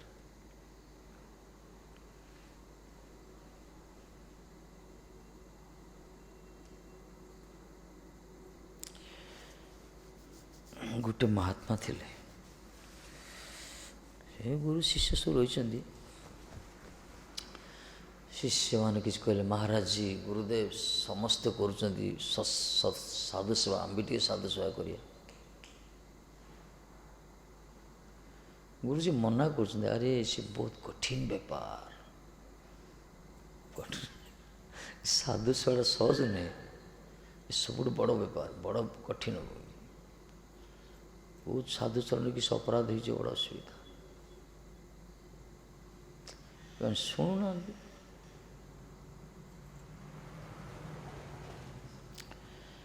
କ'ଣ କରିବେ? ବାଧ୍ୟ କହିଲେ ଗୁରୁ, ହଉ ଠିକ୍ କର, କିନ୍ତୁ ପରିଣାମ ମୋତେ ଦୋଷ ଦେବନି। ସତ୍ସଙ୍ଗ ଚାଲିଲା, ସାଧୁସେବା ଚାଲିଲା। ସାଧୁସେବାର ନାଁରେ ବହୁତ ସଂଗ୍ରହ ବି ହେଲା, କାରଣ ସାଧୁମାନଙ୍କ ସେବା ହେଉଛି ନା, ସାଧୁମାନଙ୍କ ସେବା ଚାଲିଛି, ବହୁତ ମିଳିଲା, କିଛି କଲେକ୍ସନ୍ ହେଲା, ପଙ୍ଗତ ଚାଲିଲା ସବୁ। ହଠାତ୍ ଦିନେ ଦେଖାଗଲା, ବହୁତ ଦିନ ପରେ, କେତେ ମାସ, 4 ମାସ 5 ମାସ ପରେ, ରାତି 9ଟା ନା 10ଟା ବେଳକୁ ଜଣେ ମହାତ୍ମା ଆସିଲେ, ଶୀତ ଦିନ। ଦେଖିଲେ ପ୍ରାୟ କେତେ ସବୁ ଶୋଇପଡ଼ୁଛନ୍ତି, କେତେ ସବୁ ଗୋଶାଳାରେ ସବୁ ସେବା ଚାଲିଛନ୍ତି। ସବୁ ପଚାରିଲେ, ପ୍ରସାଦ, କିଛି ପ୍ରସାଦର ବ୍ୟବସ୍ଥା ହେବ? ଜଣେ ଆଉ ଜଣକୁ ପଠେଇଲେ, ଜଣେ ଆଉ ଜଣକୁ ପଠେଇଲେ, ଏମିତି ସେ ମହାତ୍ମା ଖାଲି ଘୁରି ବୁଲୁଛନ୍ତି। ରାତି 9ଟାରୁ 11ଟା ପର୍ଯ୍ୟନ୍ତ ହେଲା, କେହି ତାଙ୍କୁ ପ୍ରସାଦ ଟିକେ, ସବୁ ସରିଯାଇଛି, କିଏ ଦେବ? ସେଥିଲାଗି ଗୁରୁଦେବ ଯିଏକି ଥିଲେ, ସେ କ'ଣ ଜପ କରୁଥିଲେ, କ'ଣ ପାଟି ସବୁ ଦେଖିଲେ, ମହାତ୍ମା ଗୋଟେ ଆସିଛନ୍ତି, ଏଇ କୁଟିଆକୁ ସେଇ କୁଟିଆକୁ ଯାଉଛନ୍ତି, ସବୁ ପଚାରୁଛନ୍ତି। ଏବେ ସବୁ ଶିଷ୍ୟମାନେ ସବୁ ଶୋଇଛନ୍ତି, ସବୁ କେହି ଗୁରୁତ୍ୱ ଦିଅନ୍ତି। ମହାତ୍ମା ଉଠିଲେ, ଗୁରୁଦେବ ଉଠିଲେ, ନିଜେ ରୋଷେଇ କଲେ, ତାଙ୍କୁ ସେବା କଲେ। ସକାଳୁ ଯେତେବେଳେ ସେ ମହାତ୍ମା ବିଦାୟ ନେଲେ, ସବୁଯାକ ଯେତେ ଡାଲି, ଚାଉଳ, ଅଟା, ଘିଅ, ତେଲ ଥିଲା, ସବୁ ଯାକ ଯମୁନା ଢାଳିଦେଲେ। କହିଲେ ସାଧୁ ସେବା ହେଇଗଲା। ଏମିତି ସାଧୁ ସେବା, ତୁମେ ଯେତେ ଦିନ ଆଜି ପର୍ଯ୍ୟନ୍ତ ସାଧୁ ସେବା କରିଥିଲ, ଏ ଗୋଟିଏ ମହାତ୍ମା ଚରଣ ଯେଉଁ ଅପରାଧ କଲ, ତାଙ୍କୁ ସେବାରୁ ବଞ୍ଚିତ କଲ, ତାଙ୍କ ସେବାରୁ, ତେଣୁ ତୁମର ଫଳ ହିଁ ଏଇଆ, ତୁମେ ଅଧିକାରୀ ନୁହଁ ସାଧୁ ସେବା କରିବା ପାଇଁ। କହିବାର ଥିଲା, କରିପାରିବାର ଅଛି ସେ ପ୍ରକାର ଅସୁବିଧା। ସାଧୁ ସେବା କଲେ ତ ସେବା କରିବାକୁ ପଡ଼ିବ, ବିଶେଷ କରି ସଂଗ୍ରହ କରିବାକୁ ପଡ଼ିବ ନା। ଆଉ ସଂଗ୍ରହ ଯଦି କରୁଛ, ତା'ର ପରିଣାମ ବି ଭୋଗିବାକୁ ପଡ଼ିବ। ହଁ, ଠିକ୍ ଯଥୋପଯୁକ୍ତ ଭାବରେ ଯଦି କରିପାରିବ, ତାହେଲେ ଠିକ୍ ଅଛି। ନ କଲେ ମହାତ୍ମାମାନେ ତାଙ୍କର ସମର୍ଥ ସେମାନେ ସବୁ କରିଛନ୍ତି, ତାଙ୍କରି ସଂସ୍ଥାକୁ ବଞ୍ଚାଇବା ପାଇଁ କରିବା ଦରକାର, କଲେ ହିଁ ଚଳିବ, ନହେଲେ ଅସୁବିଧା।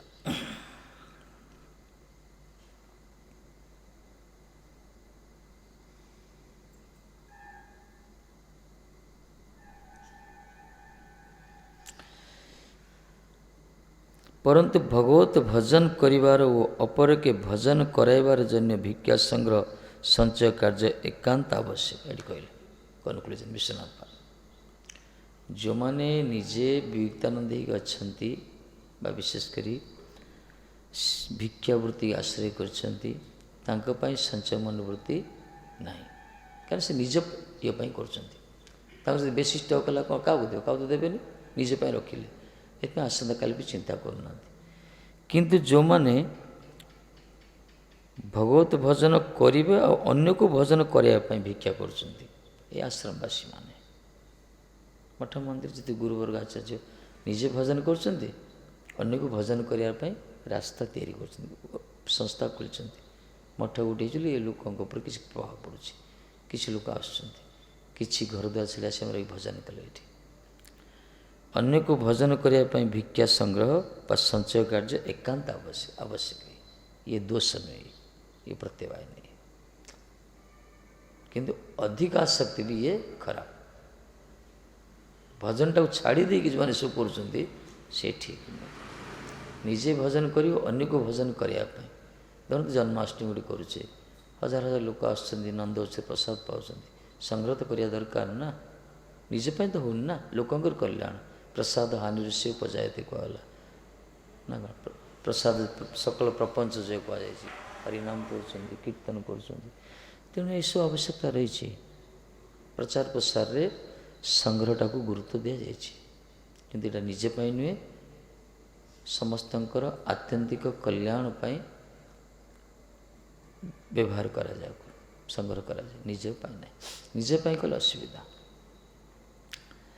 ଏହି ହେଉଛି ଗୁରୁଙ୍କ ଆଦେଶ।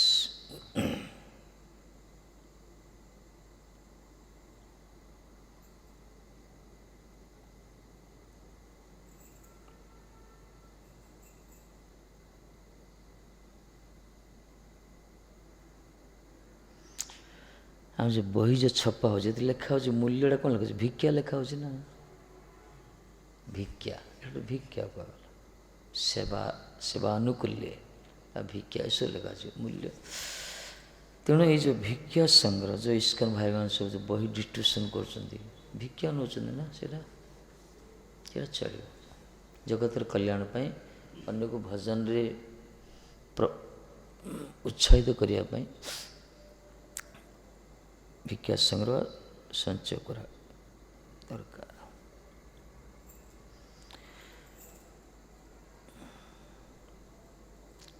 ଚୈତନ୍ୟ ମଠ ଯେତେବେଳେ ପ୍ରଭୁପାଦ ତିଆରି କଲେ ସବୁ ବିଲ୍ଡିଂ, ଭକ୍ତିନାଥ ଠାକୁର ସେ ରସିକ, ଭକ୍ତିନାଥ ଠାକୁର ସିଦ୍ଧାନ୍ତୀ ରସିକ ମଧ୍ୟ। ସେ କହିଲେ তুমি এইসব কি କରିଛ?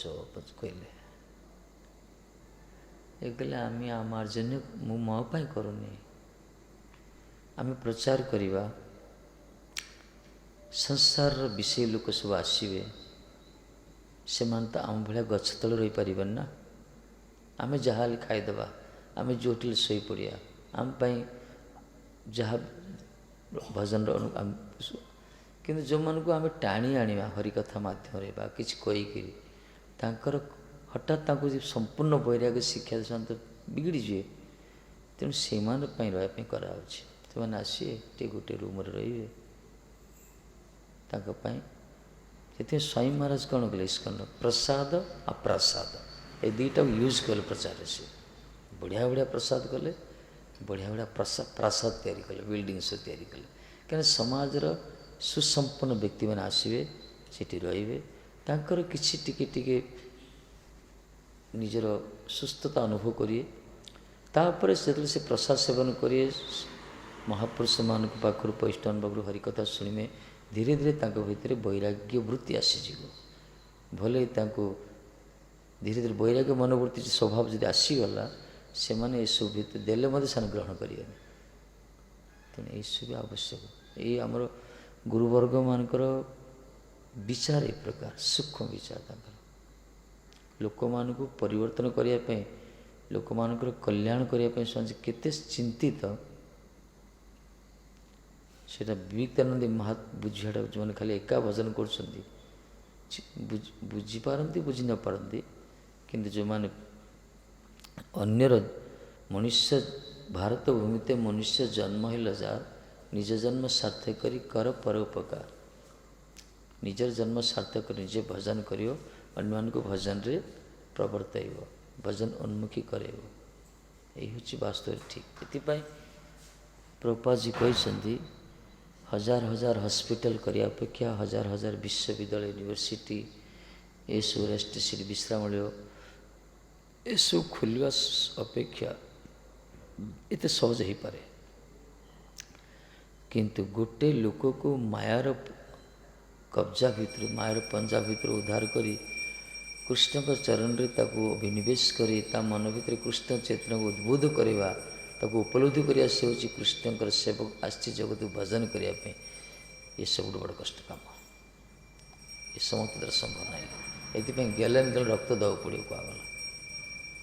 ଦରକାର ପଡ଼ିଲେ ରକ୍ତ ଦେବାକୁ ପଡ଼ିବ ତା ପାଇଁ। ଗୋଟେ ଲୋକକୁ, ଗୋଟିଏ ବଦ୍ଧ ଜୀବକୁ, ବହିର୍ମୁଖ ଲୋକକୁ ଭଗବତ ମାର୍ଗରେ ଅନୁପ୍ରାଣିତ କରିବା।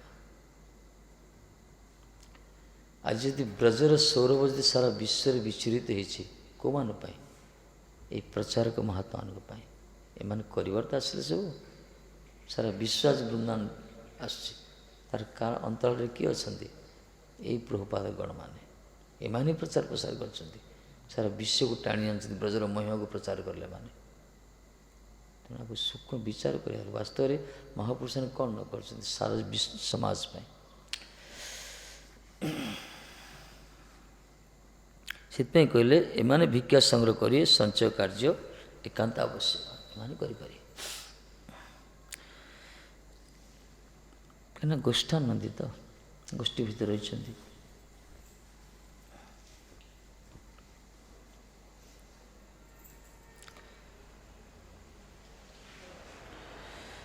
सायस्तनं सस्तनं वा न संघ्नीत भिक्षुकः मखिकायैव संगृह्णन् सह तेन विनश्यति। एतद् विवृणोति पुनः।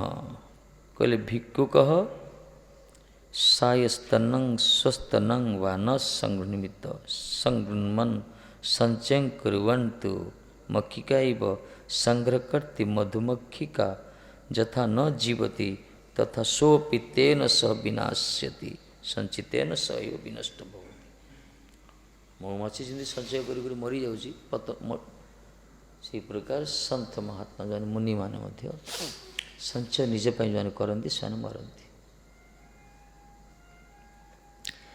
ଭିକ୍ଷୁକ ସାୟଂକାଳର ଜନ୍ୟ ଅଥବା ଆଗାମୀ ଦିନର ଜନ୍ୟ ସଞ୍ଚୟ କରିବେ ନା, ଯେହେତୁ ସଞ୍ଚୟଶୀଳ ହେଲେ ମଧୁମକ୍ଷିକାର ନ୍ୟାୟ ସଞ୍ଚିତ ଦ୍ରବ୍ୟର ସହିତ ବିନଷ୍ଟ ହେଇତେ ହୁଏ। ଭିକ୍ଷାବୃତ୍ତି ଆଶ୍ରୟ କରିଥିବ, ସଞ୍ଚୟ ମନୋବୃତ୍ତି କରିବନି ସେ କାଲି ପାଇଁ ବା ଆଜି ପାଇଁ। ଯଦି ସଞ୍ଚୟ କରିବ ଧୀରେ ଧୀରେ ସେ କୁଆଡ଼େ ଯାଇଥିବ ଭିକ୍ଷା କରିବ, ସେ ତା କୁଟିଆ ଭାଙ୍ଗି ସେ ଚୁରିକି ନେଇଯିବ। ଏମିତି ହେଉଛି, ନିଆଁ ଲଗାଇ ଦେଉଛନ୍ତି। ବ୍ରଜରେ ତ ଗୋବର୍ଦ୍ଧନ ଜଣେ ମହାତ୍ମା ଥିଲେ, ତାଙ୍କ ନାଁ କ'ଣ? ପରିକ୍ରମା କରୁଥିଲେ। ପରିକ୍ରମା ଜଣେ ଚାଲିଲା ମାନେ 4 ଘଣ୍ଟା 5 ଘଣ୍ଟା। ଆଉ କିଛି ଦଳ ଅଛନ୍ତି ବାଳୁଙ୍ଗା ଦଳ, ତାଙ୍କୁ ଦରକାର କିଛି ବାବା କୁଟିଆ ଛାଡ଼ି ତାଲା ପକାଇ ପରିକ୍ରମା କରି ଗଲାବେଳୁ ଏଇ ଭିତରେ ତାଲା ଭଙ୍ଗାଇ ସେ ମାଲ ଖାଲି ପୁରା ଘର ଭିତରୁ। ଏମିତି ବହୁତ ଅଛି। ଆଉ ଜଣେ ପରିକ୍ରମା ଯେତେବେଳେ ଫେରିକି ଆସିବେ, ସେ ପୁରା ରାଉଣ୍ଡ କରିକି ଆସିବେ ନା, ଫେରିଲା ବେଳୁ 4 ଘଣ୍ଟା ବିତି ଯାଇଥିବ, 3 ଘଣ୍ଟା 4-5 ଘଣ୍ଟା ଏ ଭିତରେ ସବୁ ଖଲାସ ହେଇଯାଇଥାଉଛି ପୁରା। ଏମିତି ବହୁତ କରାହେଉଛି। ସଞ୍ଚୟ ଯେଉଁମାନେ କରୁଛନ୍ତି, ଆଉ ଯେଉଁମାନେ କୁଟିଆରେ କିଛି ନଥିବ, ଖାଲି ଡେକ୍ଚିଟି ଥିବ, ଗୋଟେ କ'ଣଟି ଥିବ, କମଣ୍ଡଳଟି ଥିବ, ତାକୁ କେହି ନେବେନି, ବରଂ ତାକୁ ସମ୍ମାନ କରି ଦଣ୍ଡ ଦେଇ ତା ପାଇଁ ଆହୁରି ସେବା କରିବେ ଲୋକମାନେ। ଯାହା ମହାରାଜ ନିଷ୍କିଞ୍ଚନ ହେଇକି ଅଛନ୍ତି।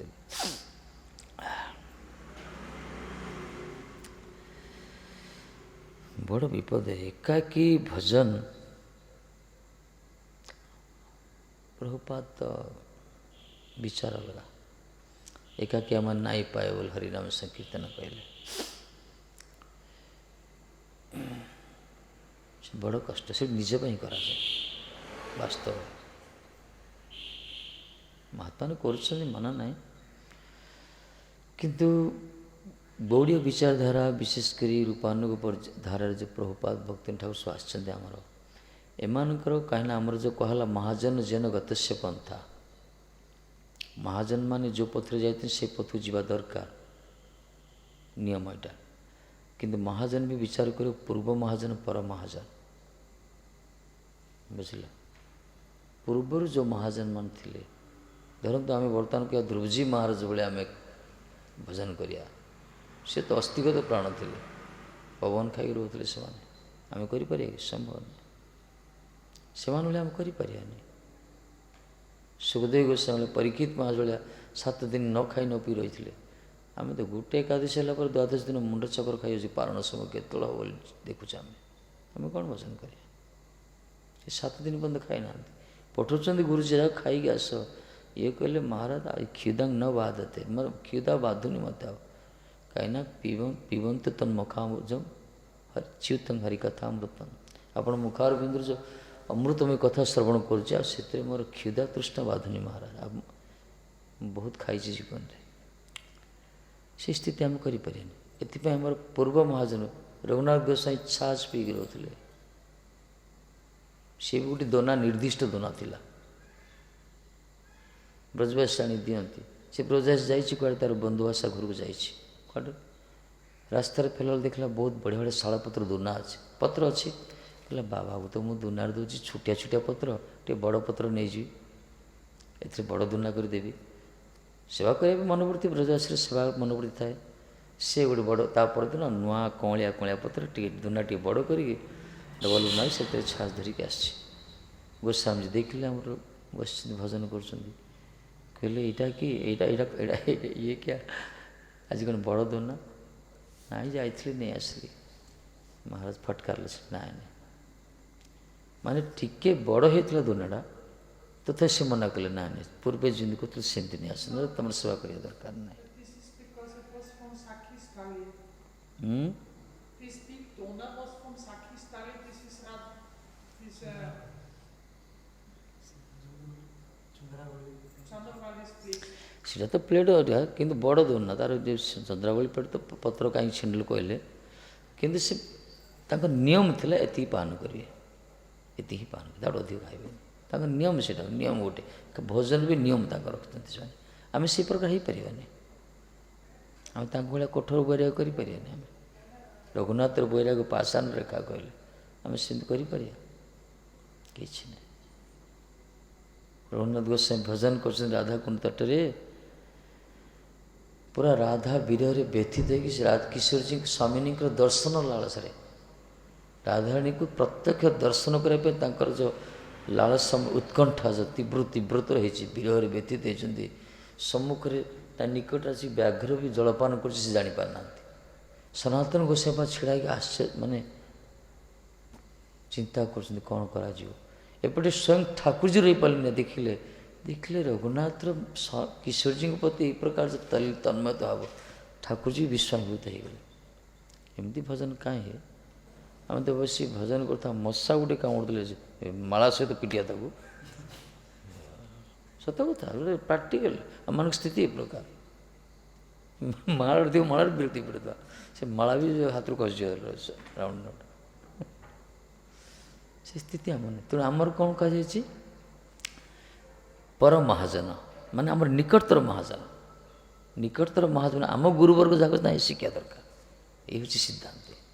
ଆମର ନିକଟତର ଗୁରୁବର୍ଗ ମାନେ ଯାହା କହିଛନ୍ତି ଯେଉଁ ପଦ୍ଧତି, ସେଇଟା ଆମ ପାଇଁ ଭଜନର ଅନୁକୂଳ। ଆମେ କହିବା ନା ନାଇଁ ପୂର୍ବରୁ ସେମିତି କରୁଥିଲେ, କରିବ ମରିବ। ପ୍ରଭୁପାଦ 7 କୋଟି ନାମ ଯଜ୍ଞ କଲେ, କିନ୍ତୁ ମନା କଲେ ନା, ମନା କଲେ ସେ, ତମେ କରନି କହିଲେ। ଗୋଗ୍ରାସ କଲେ, କିନ୍ତୁ ମନା କଲେ ନା ସେ। ଭଜନ କର, ଖାଲି ସେବା କର, କୀର୍ତ୍ତନ କର, ବାସ୍। ତେଣୁ ଆମ ନିକଟତର ଗୁରୁବର୍ଗ ଯାହା କହିଛନ୍ତି, ସ୍ୱୟଂ ସେଇ ପଥରେ ଯିବା ଦରକାର। ଆମେ ଯଦି ଲାଳସା ରଖି ଯଦି ରୂପଗୋସ୍ୱାମୀ ଯେମିତି ଭଜନ କରୁଥିଲେ, ରଘୁନାଥଜୀ ଯେମିତି ଭଜନ କରୁଥିଲେ, କରିପାରିବାନି ଭାଇ। ଆମ ସେ ସ୍ଥିତି ନାହିଁ, ଆମର ସମ୍ଭବ ନାହିଁ। ଆମେ ଠିକ୍ ଅଛି। ଜଣେ ଆମର ଇଏ କହୁଥିଲେ ପରା, ପୂଜ୍ୟପାଦ ଭାରତୀ ମହାରାଜ କହୁଥିଲେ, ପୂଜ୍ୟପାଦ ସନ୍ତ ମହାରାଜ ଶିଷ୍ୟ ଭାରତୀ ମହାରାଜ মায়াপুরে কইলে আমি দেখছি একটা পড়াপড়ি ছেলে, শিক্ষিত ছেলে আমার গুরুদেবের কাছে এসলো একদিন। কিছুদিন থাকার পরে মঠবাস করার পর যখন শুনতে পেল, সে শুনিବାକୁ ପାଇଲା ଯେତେବେଳେ ପ୍ରଭୁପାଦ 71 କୋଟି ନାମ ଯଜ୍ଞ କରିଥିଲେ, ତାପରେ ରାଧାଣୀ ଦର୍ଶନ ଦେଇଥିଲେ। ତାହାର ମନର ମଧ୍ୟରେ କି ହେଲ ଭଗବାନ ଜାଣେ। ତା ପରଦିନ ବେଡ଼ିଂ ସବୁ ଲଗେଜ ରେଡ଼ି করে গুরুদেব মঙ্গলারতি পরে গুরুদেব চরণে প্রণাম করে নিবেদন করেছিল, মহারাজ গুরুদেব আপনি আমাকে আশীর্বাদ করুন, আমি যেরকম প্রভুপাদ তো যখন আমি শুনলাম আপনার মুখ থেকে প্রভুপাদ তো ভজন করেছিলেন, আমি এরকম ভজন করতে পারি। গুরুদেব কইলে পারে। গুরুদেব কোন কয়ে ঠিক আছে যাও যাও, আমার জুনিয়র প্রভুপাদ যাও। ତାପରେ ମହାରାଜ କହୁଥିଲେ କିଛି ଦିନ ପରେ ଓ ପାଗଳ ହେଇଯାଇଛି, ବ୍ରେନ୍ କାମ କରୁନି, କୁଆଡ଼େ ସଂସାରକୁ ଗଲା, ସେ ବାହାଚୁରା ହେଲା, କ'ଣ କଲା, ହେବନି ସେମିତି, ସମ୍ଭବ ନାହିଁ। ଆମ ଗୁରୁବର୍ଗ ଯାହା କହୁଛନ୍ତି ତାହା ହିଁ ଆମ ପାଇଁ ବେଦ ବାକ୍ୟ, ସେଇଟା ହିଁ ପାଇଁ ଭଜନର ଅନୁକୂଳ। ଏଇ ହେଉଛି ମହାଜନ ଜନଗତ ସେ ପନ୍ଥା, ଏମିତି ନିୟମ ଏଇଟା। ବ୍ରଜରେ ସବୁ କହୁଛନ୍ତି ଆଜିକାଲି ଗୌଡ଼ିଆ ମାନଙ୍କର କୌଣସି ଖାଲି ସେବା ସେବା, ଇଏ ବିଧି ମାର୍ଗ, ରାଗ କିଛି ନାହିଁ, ରସ ନାହିଁ ଏଥିରେ, ନିରସ ସବୁ କହୁଛନ୍ତି। ଠିକ୍ ନୁହେଁ ସେଇଟା ଆମମାନଙ୍କ ପାଇଁ। ତାଙ୍କେ କହିପାରନ୍ତି, ଆମ ଠିକ୍ ନାହିଁ, କାହିଁକିନା ଆମ ମଦଗୁରୁ ଜଗତଗୁରୁ କାମେଶ୍ୱର। ଏଇ ମାର୍ଗରେ ହିଁ ଯଦି ଯେଉଁମାନେ ନିଷ୍ଠାପର ରୁହନ୍ତି, ଭଜନ କରନ୍ତି, ଧୀରେ ଧୀରେ ତାଙ୍କର ଚିତ୍ତବୃତ୍ତି ସେ ପ୍ରକାର ଆସିଯିବ ରାଗାନୁଗା ମାର୍ଗ ପ୍ରତି। ମାର୍ଗର ଆମର ଅନ୍ତିମ ସ୍ଥିତି ସେଇଟା। ଆମ ଗୁରୁର କ'ଣ ନଥିଲେ, ଯାହାକୁ ସ୍ୱୟଂ ସ୍ୱାମୀ ଦର୍ଶନ ଦେଇଛନ୍ତି ପ୍ରଭୁପାଦଙ୍କୁ, ସାଧାରଣ କଥା ନା କ'ଣ? ତେଣୁ ଆମେ ବୁଝିପାରୁନି ଏଥିପାଇଁ ନିକଟସ୍ଥ ବୈଷ୍ଣବମାନଙ୍କର ନିଜର ପର ମହାଜନମାନଙ୍କ ପଥକୁ ଗ୍ରହଣ କରିବା ଦରକାର। ଲାଳସା ତ ରହିବ, ଟିକେ ଲୀଳା କଥା ଯଦି ଶୁଣିବ, ଟିକେ ମଧୁର ନିକୁଞ୍ଜ କୁଞ୍ଜ ଲୀଳା କଥା ଯଦି ଶୁଣିବ, କୁଞ୍ଜ ଲୀଳା ସବୁ ଚାଲିଛି ନା। ପ୍ରଭୁପାଦ ଆର୍ଟିକଲ ପଢ଼ୁଥିଲେ, ଲେଖିଛନ୍ତି ସେ ବୃନ୍ଦାବନ ତ ସବୁ ଯୁଗଳ ଭଜନ, ଏକାକି ଭଜନ କରିବେ, କିନ୍ତୁ କୁଞ୍ଜରେ ତ ଯୁଗଳ ସରକାର ଲୀଳା କରନ୍ତି। ତେଣୁ ଭଜନଟା ଧୀରେ ଧୀରେ ଯୁଗଳ ହେଇଯାଏ, ବୁଝିପାରିଲ ନା? କୁଞ୍ଜରେ ଯୁଗଳ ସରକାର ବିରାଜମାନ।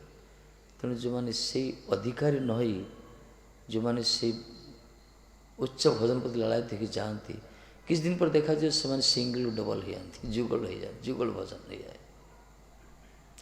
ତେଣୁ ଅଧିକାରୀ ତ ଦରକାର, ନହେଲେ ଅସୁବିଧା। ନିଜ ଗୁରୁବର୍ଗର ଆଦେଶ ଦରକାର ଭଜନ ପାଇଁ, ସ୍ନିଗ୍ଧ ଶିଷ୍ୟ ହେବା ଦରକାର, ତାହେଲେ ଭଜନ। ଲାଳସା ତ ରହିବ, ଲୋଭ ରଖିକି ପଳେଇବ, ଆମର ତ ଅଧିକାରୀ ନାହିଁ, ପହଁରା ଜାଣିନଥିବ, ଡେଇଁ ପଡ଼ିବ, ବୁଡ଼ିକି ମରିବା କଥା।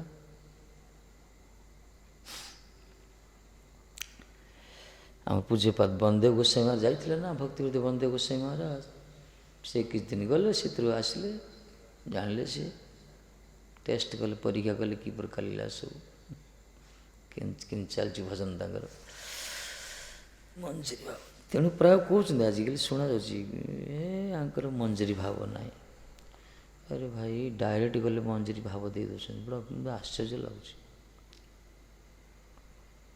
ନନ୍ଦଗାଁରେ ମୁଁ ଯେତେବେଳେ ଥିଲି, ଜଣେ ବାବା ମିଶିଲେ, ତାଙ୍କ ସାଥିରେ ରହୁଥିଲେ ଭୀମ ବାବା, ସେ ବାବାଜୀ ମିଶିକି ରହୁଥିଲେ ଟୋକାଟା। ସେ କହିଲେ, महाराज जी की আপনার এরকম ভজন চলো কিছু মঞ্জরি ভাব। ସବୁବେଳେ ଗୋଟେ 2-4 LP ସ୍କୁଲ ME ସ୍କୁଲ ରହିଲେ ହାଇସ୍କୁଲ କଲେଜ ଯିବାକୁ ପଡ଼ିବ ନା।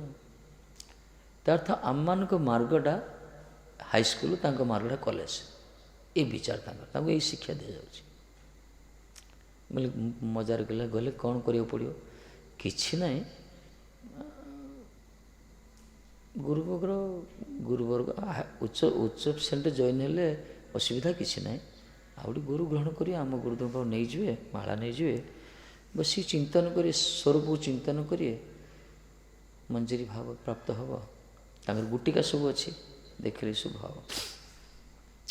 କେଉଁ ପ୍ରହରେ କେଉଁ ଜାମରେ କ'ଣ କ'ଣ ଚିନ୍ତନ କରିବ, କେଉଁ ଲୀଳା ତୁମର ସ୍ୱରୂପଟା କ'ଣ, ବୟସ କେତେ, ବର୍ଣ୍ଣ କ'ଣ, ରୂପ କ'ଣ, ସବୁ ବର୍ଣ୍ଣନା କଲେ ମିଳିବ ସବୁ। ମୁଁ କହିଲି ହଁ ଠିକ୍ ଅଛି, ବଢ଼ିଆ ତ, ହଁ ସେଇଥିପାଇଁ ତ କହୁଛି। ସେ କହିଲେ ବଢ଼ିଆ, ଚାଲନ୍ତୁ, ଏଠି କ'ଣ ମିଳେ ଶୁଷ୍କ। ବୋଲେ ଗଲେ କ'ଣ କରିବାକୁ ପଡ଼ିବ ନା, ମାଳାଟା ନେଇଛି, ମୁଁ ଏ ବେଶରେ ନା ଏଇଟା ଛାଡ଼ିବାକୁ ପଡ଼ିବ, ନାଲି କପଡ଼ା ଛାଡ଼ିବାକୁ ପଡ଼ିବ, ଧଳା କପଡ଼ା ପିନ୍ଧିବେ ଆମରି ନୀତିରେ।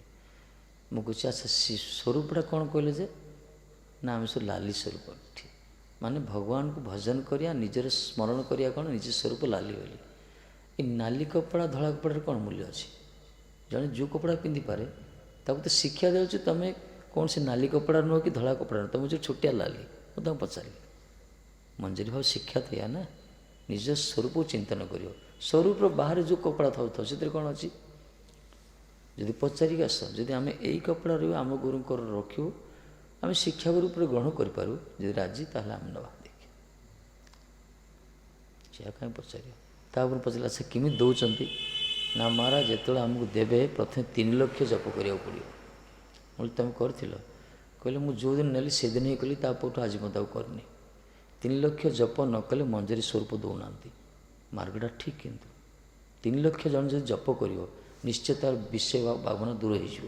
ଯଦି କଣ୍ଟିନ୍ୟୁ ଯଦି ସେ କିଛି ବର୍ଷ କିଛି ମାସ ସାଧନ କରିବ, କିନ୍ତୁ ଜଣେ ସାଧାରଣ କରିପାରିବନି ଅଭ୍ୟାସ, ତାର ସେ ପ୍ରକାର ଯଦି ସଂସ୍କାର ନଥିବ। ସେ ଏଥିପାଇଁ ପ୍ରଭୁପାଦ ଆମକୁ ସେବାରେ ନିଯୁକ୍ତ କରିଲେ। ସେବାରେ ଆମେ ସହଜ ନାହିଁ, ପାଗଳ ହେଇଯିବ। ସେଥିପାଇଁ ଆମକୁ ସବୁ ଗୁରୁ ବୈଷ୍ଣବ ସେବା, ଭଗବାନଙ୍କ ସେବାରେ ସବୁ ଇନ୍ଦ୍ରିୟକୁ ନିଯୁକ୍ତ କରିଲା ପରେ ଧୀରେ ଧୀରେ ଆମର ମନଟା ଚିନ୍ତନ ହେଉଥିବ, ସ୍ମରଣ ହେଉଥିବ ସେଇଠି, ନହେଲେ ସବୁବେଳେ ବିଷୟର ଉନ୍ମାଦନା ଆସିବ। 3 ଲକ୍ଷ ଜପ କଲା ପରେ ଜଣେ ମଞ୍ଜରୀ ଭାବ ପାଇବ। ଜଣେ ଦେବେ କ'ଣ, ଜଣେ ବସି ଯଦି ପ୍ରକୃତି 3 ଲକ୍ଷ ଜପ କଲା ତ ସେ ନିଜକୁ ତ ଚିନ୍ତନ କରିଦେବ, ସେ ପୁରା ସ୍ଥିତିରେ ସେ ପଳାଇବ। କିନ୍ତୁ ସେ ଜଣେ ଜପ ସେମିତି ଜବରଦସ୍ତ ହୁଏନି, ସେଠି ଗୁରୁଙ୍କର କୃପାରେ ହେଇଥାଏ ଭଜନଟା, ନହେଲେ ହେବନି। ଆଜିକାଲି ଜବରଦସ୍ତ କରି ବସୁଛନ୍ତି, ଆନନ୍ଦ ମିଳୁଛି ମନା ନାହିଁ ସେଥିରେ, କିନ୍ତୁ ଯେଉଁ ରସ ପ୍ରାପ୍ତ ହେବା କଥା ସେ ରସ ମିଳିବନି। ଯେଉଁ ଉନ୍ନତ ରସ, ଉଜ୍ଜ୍ୱଳ ରସ କଲା, କାହିଁକିନା ଗୁରୁ କୃପା ହିଁ କେବଳମ୍ କହିଛନ୍ତି, ବାସ୍ତବ କଥା। ତାଙ୍କରି କୃପା ବିନା ଭଜନ ହେବନି, କେବେ ହେବନି।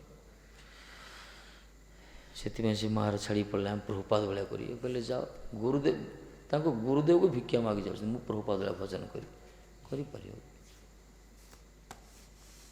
ତେଣୁ ଆମ ଗୁରୁବର୍ଗ ଯାହା କହିଛନ୍ତି ନିକଟସ୍ଥ ମହାଜନ ମାନେ, ସେଇ କଥା ଆମ ପାଇଁ ଠିକ୍। ଆମେ ଯଦି ସେ ପ୍ରକାର ମହାତ୍ମା ହେଇଥାନ୍ତେ ଆମେ ସେଇ ସମୟ ଜନ୍ମ ହେଇଥାନ୍ତେ ନା କ'ଣ? ଏଥିପାଇଁ ବୃନ୍ଦାବନ ଠାକୁର ଖେଦରେ କହିଛନ୍ତି ନା, ମୁଁ କାହିଁକି ଜନ୍ମ ହେଲିନି ସେ ସମୟରେ। ମହାପ୍ରଭୁ ଲୀଳା ଦେଖିପାରୁଛନ୍ତି ପ୍ରତ୍ୟେକରେ। ଯାହାଙ୍କର ଗୁଣ କୀର୍ତ୍ତନ କରୁଛନ୍ତି, ଯାହାକୁ ଆମେ ଦେଖିନେ, ଯାହାଙ୍କ ଲୀଳାଟାକୁ ଶୁଣି ଶୁଣି ପଢ଼ି ପଢ଼ି ଏ ପ୍ରକାର ଲୋଭ ଆସୁଛି, ଆଉ ଯେତେବେଳେ ସ୍ୱରୂପରେ ଯେଉଁମାନେ ତାଙ୍କ ସମକ୍ଷରେ ଦର୍ଶନ କରୁଥିଲେ, ତାଙ୍କ କଥା ତାଙ୍କ ରୂପକୁ ଦେଖୁଥିଲେ, ତାଙ୍କ ସ୍ଥିତି କ'ଣ ନଥିବ। ଆମେ ତାଙ୍କ କଥା ଖାଲି ଶୁଣୁଛେ ନା, କୃଷ୍ଣ କିଏ, ମହାପ୍ରଭୁ କିଏ, କିଶୋରଜୀ କେମିତି, ତାଙ୍କ କଥା ଗୋସ୍ୱାମୀ ଲେଖିছে, ଆମେ ପଢ଼ୁଛେ ଶୁଣୁଛେ, ସେ ପ୍ରକାର ଭାବନା ଆସିଯାଏ ବେଳେ, ଭାବମୟ ଜଗତରେ ପ୍ରବେଶ କରନ୍ତି। ଆଉ ଯେଉଁମାନେ ସେଇ ସମୟରେ ଥିଲେ ତାଙ୍କ ପାଖରେ, ତାଙ୍କ ସ୍ଥିତି କ'ଣ ନଥିବ। ଏଥିପାଇଁ ବୃନ୍ଦାବନ କହୁଛନ୍ତି ମୁଁ କାହିଁକି ସେ ସମୟରେ ଜନ୍ମ ହେଲିନି। ଏହି ପ୍ରକାର କ'ଣ କରିବା। ସଂଗ୍ରହ କରିଲେ କି ହେବେ, କହୁଛନ୍ତି ଭିକ୍ଷୁକ ସଂଗ୍ରହ କଲେ ଏହାର ସହିତ ମୃତ୍ୟୁ ହେବ। ସଂଗ୍ରହ କଲେ ମୃତ୍ୟୁ, ବିନାଶ। ସଂଗ୍ରହ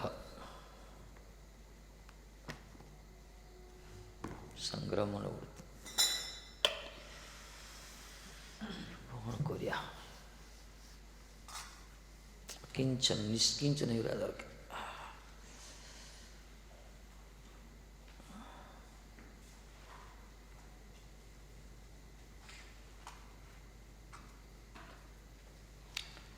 ବର୍ତ୍ତମାନ ଆମେ ମୋର ବୋଲି କିଛି କହିପାରିବା ନା, ଏଠି କହିପାରିବା ଆମେ? ଆମର ଯାହା ବି ଥିଲା ତ ଆମେ କେହି କହିପାରିବାନି ଯେଉଁଟା ମୋର ବୋଲି କହିପାରିବା। ଆମେ କ'ଣ କହିବା? ଗୁରୁଙ୍କୁ ବୋଲି କହିବା, ଗୁରୁ ବୋଲି କହିବା ନା, ଯାହାହେଲେ ମଧ୍ୟ।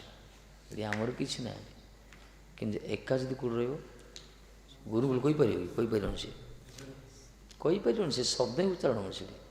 ସେଇଟା କ'ଣ କହିବ? ମୋ କୁଟିଆ, ମୋର ଘର, ମୋ ଆଶ୍ରମ, ଏ ବିଚାର ଆସିଛି।